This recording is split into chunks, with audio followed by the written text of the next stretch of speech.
Hi friends! Today we're talking about what's happening in the beef market and what that means for future meat prices. I'm sharing advice from a local rancher on how to build a good relationship so that buying directly from a farmer or rancher works long term.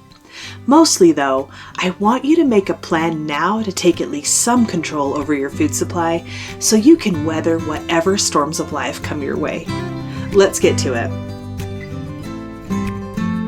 Hey friends, welcome to the Get Goatwise podcast. Are you longing to raise goats and other animals for food but don't know where to start? Do you want to be more self-sufficient and less dependent on the grocery store? Do you wish you had a mentor to walk you through raising livestock? Hi, I'm Millie, animal scientist, cattle girl turned goat rancher, co-owner of Dry Creek Livestock, and simple living enthusiast. For 15 years, I've been on a mission to raise all of our own meat, eggs, and dairy. Here, we'll talk about raising goats and other homestead livestock, how to create sustainable animal management systems that actually work, and a bit of off-grid life with kids and livestock. If you're ready to take control of your food supply, raise livestock with confidence, and provide your family with the most nourishing meat, eggs, and dairy available, you're in the right place. Kick off your muck boots, pour a cup of coffee, and let's talk livestock. Hey there! If you'd like to join in on the new and improved newsletter, I'd love to have you. I'm sharing everything in one place once a week. Lots of recipes, stories, tips, and photos from the ranch, and I think it'll be really valuable to you in your livestock raising and self-sufficiency journey. I'd love to hear what you think of it, and if you're not getting the newsletter yet, come join the fun at getgoatwise.com/insider. What's happening on the ranch? It's hard to believe we're well into July already. We did have one more doe kid this past week, and she had triplets. Unfortunately, one of them is missing. We've looked everywhere and can't find it, so I'm suspicious that an eagle may have gotten him. He was tiny and a little slower than his siblings, which made him a perfect target for a predator. But we'll keep looking and see if his mom has him tucked away somewhere, because we've had that happen before. Electric fence rotations are starting. This one is a lot of work. It'll be so much easier when we finish the perimeter fence and can use a 4 or 5 strand system instead of netting. Not only will it be less time consuming, but it'll also help us better manage our land to promote soil health and plant regrowth. We'll still use netting because there are areas we just can't feasibly fence for goats, but it will be targeted and not as urgent. That might be the hardest part right now. That moving fence is urgent every day. There's a lot to move and it's hard to stay ahead of it, but it has to be done. The neighbors have started contracting their calves for this fall, and nearly all of them will have contracts in place by mid-August. This is cattle country, and I think I'd be safe to say that cows outnumber people nearly 100 to 1. So when it's time to sell calves, it's a big deal. These ranchers get their one paycheck a year, and it determines whether they get to keep going for another year or not. What happens in the cattle market this fall will hit the retail market next fall, and what we saw last fall is now showing up in grocery stores with substantial price increases on beef. So I want to share what I think is going to happen next year based on how calves are selling now.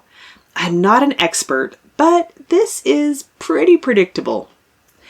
If you're here for the self-sufficiency talk, or if you just like to eat beef, you'll probably want to hear this and start making some plans. One of the neighbors just sold 400-pound steer calves for over $5 a pound. Quick math? That's $2,000 for a calf that still has a year of inputs before it's ready for butcher. By the time these calves make it to grocery store shelves, there will be a lot of money involved. Now, I know we're seeing beef prices rise this fall, and that's because calves were selling high last fall too, around $3.50 a pound.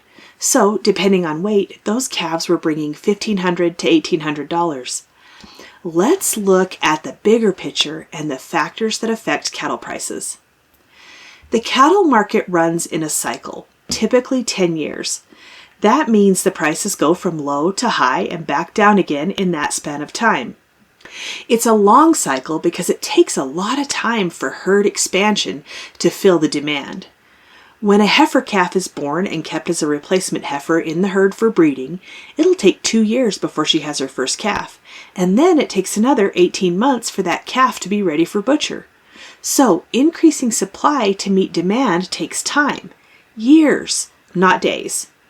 This is really simplified, but when you look at that on a large herd scale, a rancher has to hold on to heifers that would have otherwise been sold for meat in order to grow his herd. And when prices are high for calves, it's a little defeating to keep holding on to extra replacements instead of selling them when the market is high. A high market incentivizes selling heifers for meat rather than keeping them for herd expansion. High prices also mean that new ranchers can't afford to buy cows to grow their own herds because prices are too high. So those factors keep the cycle long and slow. The good news about a long cattle cycle is that we usually have a pretty good idea of what's coming on the retail end a full year before it happens. The overall herd size in the U.S. is one of the biggest players right now in cattle prices. U.S. cattle inventory has hit the lowest number in over 70 years. Low supply. Why? Well, COVID disruptions discouraged herd expansion. Supply chain issues and nowhere to go with cattle that were ready to sell made producers sell off rather than retain cattle for breeding.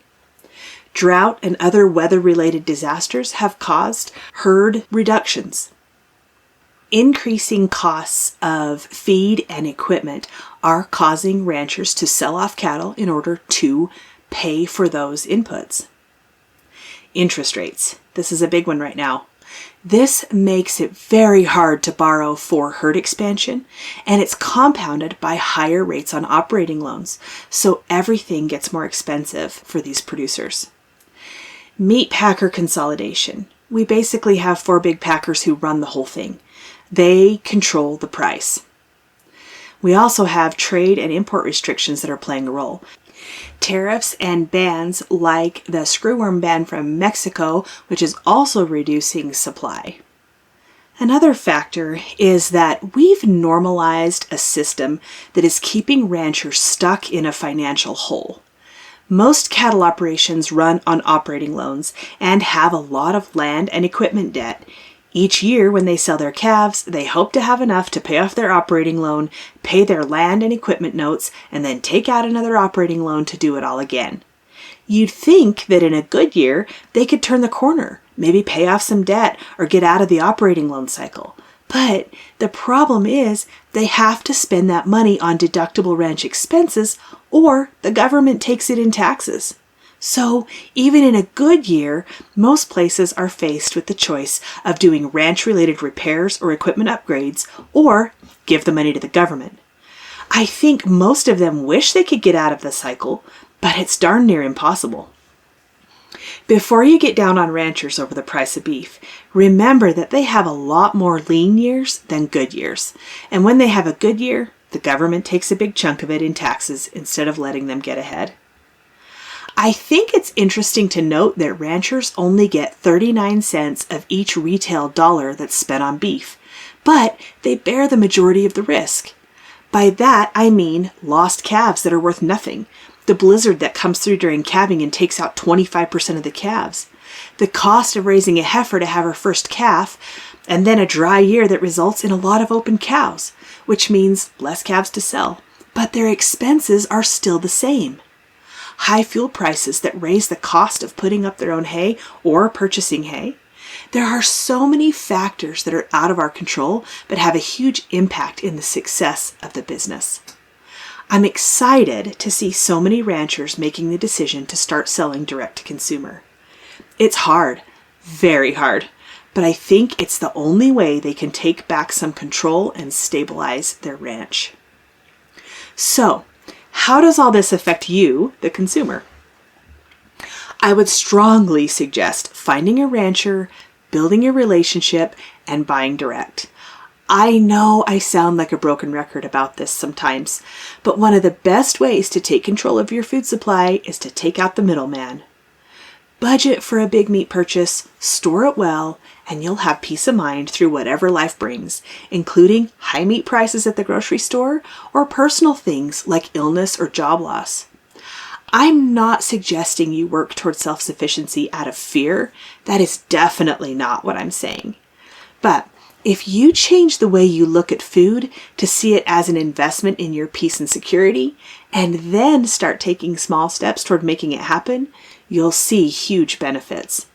I can't tell you how many times over the last 2 decades I've been able to cook out of our food storage completely, not go to the grocery store at all, and use our monthly grocery budget to pay for an emergency or unexpected expense.